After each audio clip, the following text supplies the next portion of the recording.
Por que eu falo que a fito é um sistema de cura natural? Porque ela tem uma engenharia por trás dela, ela tem uma organização, ela tem um sistema, é algo sistêmico mesmo, né? E é algo assim que ele pode ser ensinado, pode ser multiplicado. A fito tem um ponto de vista ensinável, né? Um PVE que a gente chama. Então, ela pode ser multiplicada, ela pode ser ensinada, porque na verdade no passado todo mundo sabia ela. Só que existiu um grande contramovimento, né? Algo que foi contra a fitoenergética, que foi o boom da indústria farmacêutica nos últimos 100 anos. Então, a indústria farmacêutica ela foi tomando corpo, ela foi crescendo, foi investindo muito em marca, em branding, em marketing, em vendas, né, em pesquisas bilionárias e num sistema que meio que escraviza as pessoas, né?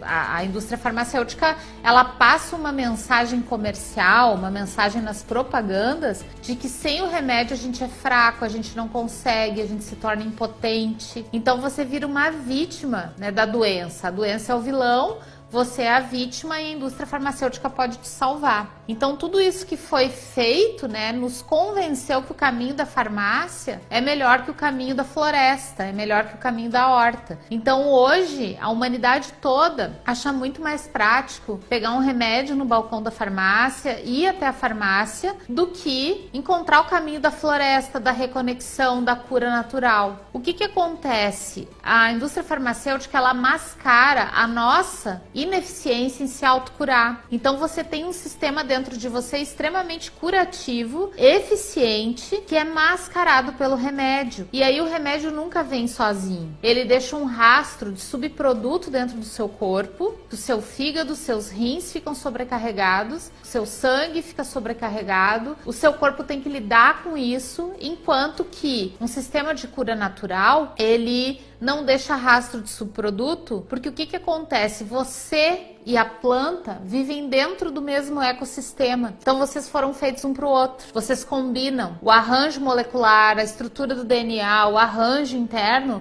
é muito similar. Vocês fazem parte da mesma natureza. Enquanto que o remédio foi criado no laboratório por seres humanos e não tem como prever tudo que alguma coisa pode fazer dentro do nosso corpo se essa coisa não veio da natureza. Quando você toma um chá, quando você consome alguma coisa natural, é como se fosse feito sob medida para você, não vai deixar problema nenhum e o próprio corpo tem condições de lidar com isso. Existe uma inteligência na gente que lida com isso. Quando vem da farmácia, não, é incompleto, entende? É como se fosse assim, a planta é criada por Deus, então ela tem uma perfeição nela mesma, e o remédio é criado pelo homem, que é imperfeito, né? Então a gente vê o grau de simplicidade, de complexidade, quando tem a mão de Deus, quando tem a mão do homem. Deus criou a brisa, o homem criou o ar-condicionado. Olha o que a brisa é. A brisa é transparente, a gente não enxerga, mas ela tá ali e ela nos dá um frescor. O ar-condicionado é um baita de um aparelho que faz barulho, que polui o ambiente, que tem que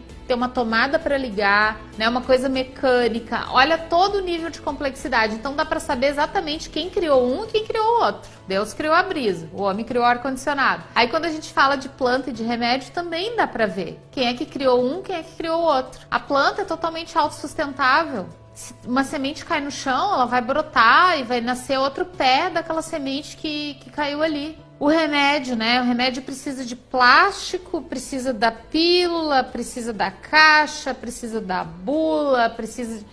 Sabe, é muito mais complicado. Então, eu não digo que os remédios não sejam necessários, mas a gente tem vários artigos dentro do site da Fitoenergética com referências das maiores universidades do mundo, que comprovam que 93% dos remédios são desnecessários. Ou seja, em termos de quantidade, tá? Não estou falando em termos de variedade. A variedade dos remédios que existe é muito boa e, embora não seja como a fito, que é totalmente personalizada, ou seja, os tratamentos da fitoenergética, eles são feitos para aquela pessoa. É customizado, é personalizado.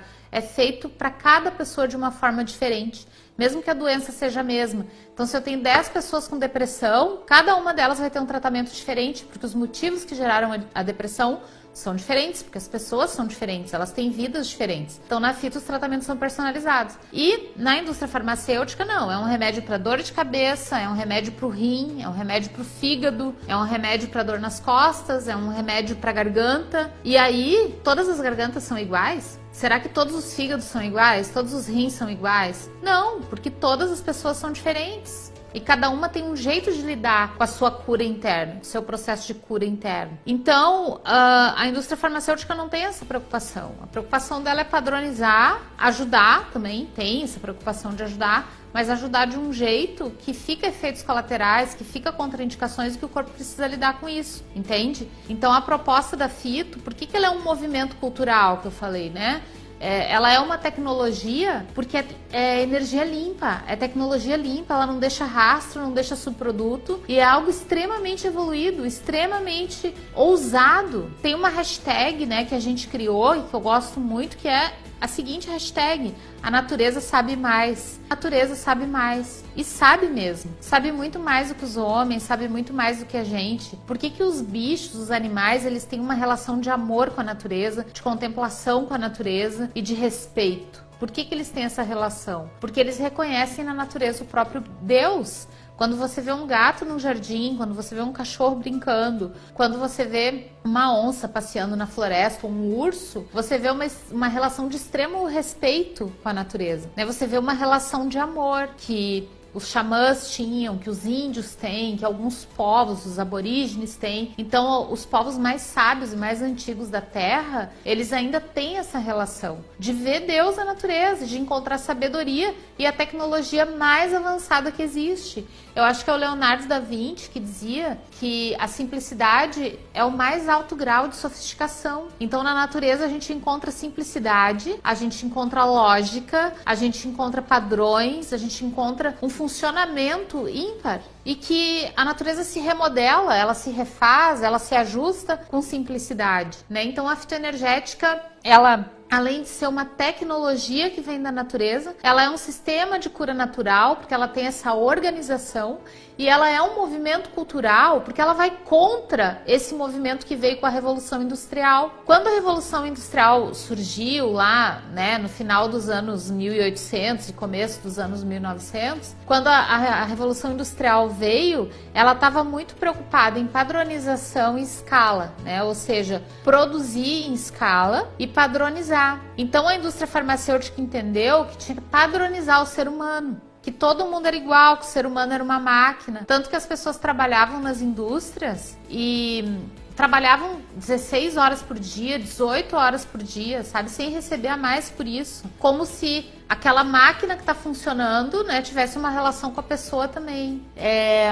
Inclusive, o meu trabalho de conclusão, né, do curso de filosofia, eu sou filósofa, ele falou sobre isso, sabe? Sobre a mecanização da natureza, a padronização da natureza. Eu fiz com base naquele livro Ponto de Mutação, do Fritjof Capra. E nesse livro fala exatamente disso, que o ser humano foi padronizado pela Revolução Industrial, sabe? Então eu tinha que produzir panelas em série, como se aquelas pessoas que estivessem trabalhando ali fossem todas iguais, com aquele comportamento igual, com ritmos iguais, como se fosse uma linha de produção. Então, a indústria farmacêutica entendeu muito bem isso. A medicina oficial separou o ser humano por partes. Então, hoje, quando eu quero tratar meu nariz, eu vou no otorrinolaringologista e ele vai olhar para o meu nariz. Ele não vai olhar para o resto. Só que eu sou um nariz só, que caminha sozinho por aí? O nariz sai caminhando sozinho pela rua? Não! Esse nariz, ele pertence a um corpo. E eu preciso olhar para todo esse corpo para entender o que está acontecendo de errado com aquele nariz. O que está acontecendo de errado com aquela garganta, com aquela laringe.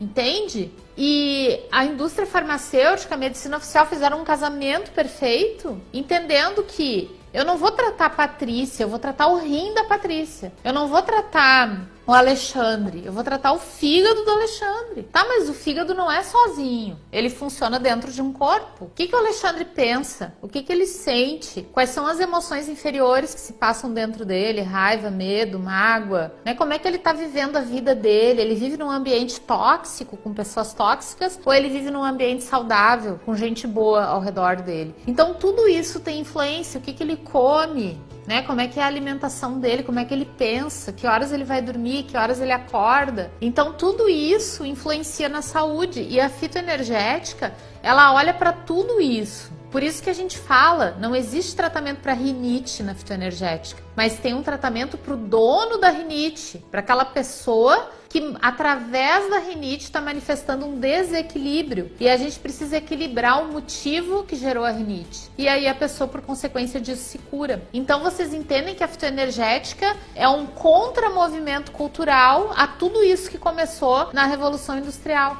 Então é isso que a gente quer, é esse o objetivo da fitoenergética, é criar um movimento de consciência para que as pessoas se voltem novamente para a horta, para a floresta, que elas consigam olhar para uma árvore e entender a magnitude de que a árvore é uma antena que capta energia divina.